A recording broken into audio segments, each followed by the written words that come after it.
अभी खड़े हो रहे हैं तो शायद निजी शब्द है। उस वक्त भी वो सरकार में रहते हुए, मतलब पावर में रहते हुए भी, फिर भी अपने निजी को से आज भी ऐसे पानी का बात कर रहे हैं लोग, आज भी सत्ता में। हमारे कहने का मतलब अगर 5 साल वो काम ना करके अगर वो काम कर दिया तो अगर ये काम पे कर तो ये स्थितियां नहीं होती। आज मैं किसी को इंडिकेट नहीं कर रहा हूँ, मैं किसी का नाम कर रहे हैं क्योंकि वो पद पर है आज और ये महीना तक वो पद पे रहेंगे वो। तो हमारा ये हक बनता है पूछना। जब जीवन सार्वजनिक हो जाए तो आप अगर एक ईंटा भी लगाते हैं तो उसमें सार्वजनिक सवाल खड़ा हो सकते हैं जी। आपके प्रश्न जायज हैं। मॉल अगर किसी का बनना है तो अगर व्यक्तिगत कोई बनाता है कोई आपत्ति नहीं, लेकिन जब जीवन आपका सार्वजनिक हो जाए, घोषणा आपकी सार्वजनिक जीवन के रूप में हो जाए, तो आप पर प्रश्न चिन्ह कर लगना लाजमी है, क्योंकि काल कोरोना का था। और वो पानी, वो मोटर को चलाने के लिए बिजली की जरूरत है। बिजली कहाँ से आएगी? क्या उस 2-4 घर में पानी का जो पोषण होगा, जल पोषण होगा, क्या ऐसा नहीं लगता है कि चोरी के वृत्तांत सिखाया जा रहा है? एकदम बिल्कुल। बिजली अगर वहां से लिया जाता है तो बिजली विभाग आखिर बिजली विभाग और नगर निगम ने कौन सी ऐसी व्यवस्था के तहत पानी के साधन जुटाए, पानी निकालने के लिए जो है कहा निजी कोष। एक व्यक्ति, आप अगर नाम लेना नहीं चाहेंगे तो मैं भी आपको इशारे में ही कह रहा हूं कि एक व्यक्ति जो सत्तासीन है और दोनों पद का कहीं न कहीं मालिक दावेदार कहलाता है जी, वो व्यक्ति निजी कोष फिर क्या होता है?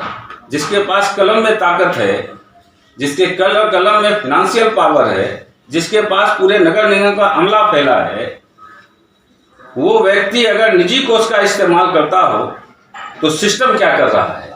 10 गुना जो टैक्स है। तो सिस्टम का हैंडीक्राफ्ट है। सिस्टम हैंडीक्राफ्ट बनाया है इन लोगों ने, इसलिए कि सिस्टम के पैसे का जो है दुरुपयोग हुआ। बनी हुई सड़कों को तोड़ करके फिर से बनाया जा रहा है। जहां सड़कें 50 साल से नहीं बनी है, वहां के लोग आशा देख रहे हैं कि कब हमारी सड़कें बनेगी, चाहे वो मेयर का वार्ड हो या डिप्टी मेयर का वार्ड हो या। नमस्कार, मैं सुनील भारती। आज मेरे साथ जो शख्स बैठे हैं अजीत सिन्हा जी है, उनसे जानने की कोशिश करेंगे, क्योंकि भागलपुर में कुछ ही महीनों के बाद मेयर, डिप्टी मेयर का चुनाव होने वाला है। इसके अलावा भी ये समाज के प्रति जो लगातार कार्य करते आ रहे हैं विगत 20 वर्षों से। तो सबसे पहले भारतीय न्यूज में आपका स्वागत है सिन्हा जी। सिन्हा जी ये बताइए कि आप 20 वर्षों से भागलपुर में की जो सामाजिक कार्य निरंतर करते आ रहे हैं, क्या ऐसा लगा कि अब वक्त आ चुका है कि मैं पॉलिटिक्स के माध्यम से अपने भागलपुर को एक अच्छे मुकाम पे लेके जाना? मैं पिछले 20 वर्षों से, हमारा छोटा सा परिचय मैं 1 मिनट में कहना चाहूँगा जी। सामान्य लोगों को मेयर और उप मेयर जैसी व्यवस्था का कोई आकलन ही नहीं था। खरीद फरोख्त की राजनीति थी। उस राजनीति के तहत वो 2 कुर्सियां बिकती थी, लोग खरीदते थे। लोग अभी भी खरीद रहे हैं। अब थोड़ी व्यवस्था में बदलाव आएगा और मैं पिछले 15 जनवरी से लेकर अभी तक, कल तक लगातार लोगों से जनसंवाद कर रहा हूँ। उस जनसंवाद में हमने देखा 1.25 लाख से अधिक लोगों से व्यक्तिगत रूप से संवाद कर चुका हूँ। हमारे पूरे शहर में 51 वार्ड ही नहीं, ये तो मिथक एक प्रश्न चिन्ह खड़ा हो गया। हमारे पूरे शहर में लगभग 2250 गलियां है, जिसका हमें आकलन करना चाहिए। कठिनाइयों में पले बड़े, कठिनाई को अपने जीवन का आधार माना और कठिनाइयों में ही सुखद अनुभव की प्राप्ति करते रहे। आगे भी कठिनाइयों में सुखद अनुभव की प्राप्ति करते रहेंगे।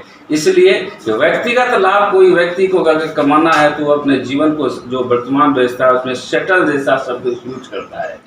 मेरा सेटलमेंट वही है जहां अगर कुछ लोग ठीक ठाक हो जाएं, समाज सही हो जाए, समाज की दिशा दशा अगर तय करने में हमारी छोटी सी भी भूमिका हो, है ना, हम कंकड़ को संकड़ मान करके जो है आराधना। लेकिन अभी आपने कहा कि राजनीति में खरीद फरोख्त का काम होता है।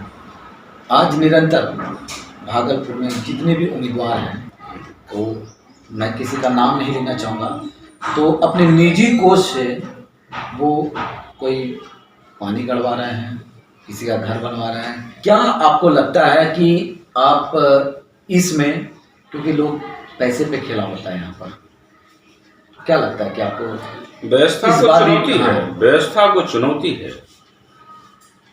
पूरे हम कह सकते हैं कि व्यवस्था की अकर्मण्यता और व्यवस्था में व्याप्त भ्रष्टाचार, ये कहीं न कहीं इस प्रकार की कुरीति को जन्म देता है कि लोग छद्म युद्ध कर रहे हैं और छद्म लालच दे रहे हैं। छद्म लालच से काम नहीं बनता है। एक पाइप चापाकल को उखाड़ के उसमें पाइप दे करके 50,000 का मोटर लगा करके पूरे समाज को पेयजल की व्यवस्था नहीं दी जा सकती। और रही बात, कुछ चीज़ें, हमारा वेलफेयर स्टेट है, उसके अपने संविधान और कानून हैं। किसने अधिकार दिया? क्या वो ऑथेंटिक लेटर नगर निगम से प्राप्त हुए कि आप फलाने जगह जो है जल का निकासी कर सकते हैं? मानता हूं कि लोगों को जल की जरूरत है, उसके कई एक साधन जुटाए जा सकते हैं, लेकिन जमीन को खोद करके जल निकालने का जो प्रावधान है उसके तहत हमारे वेलफेयर स्टेट में अपना कानून और संविधान है। और जन्म ले इंसान लेता है तो नगर निगम जाना पड़ता है, और मरते हैं तो भी नगर निगम जाना पड़ता है। ये सारे आकलन करके पंकज अजीत जी जो हैं वो यहाँ बैठे हैं, और ये इनकी जो सोच है, इनका जो विज़न है, ये काफ़ी अच्छा है। अब देखते हैं कि आने वाले दिनों में जो हमारे भागलपुर की जनता है वो किस हद तक, इनके किस ऊंचाई तक के लेके जाते हैं। ये थे हमारे साथ अजीत जी, जो आज इनके साथ हम काफ़ी रूबरू हुए और भागलपुर के विषय में जाने। मैं दुआ करता हूं कि आप जिस विजयी रथ पे चले आपको विजयी मिले। जनता जीतेगी, ये हमारे विजय का संकेत होगा, है ना। जनता हारेगी तो भी विजय का संकेत होगा, क्योंकि आंदोलन का कारवां कभी ना रुकता है ना कभी रुकेगा।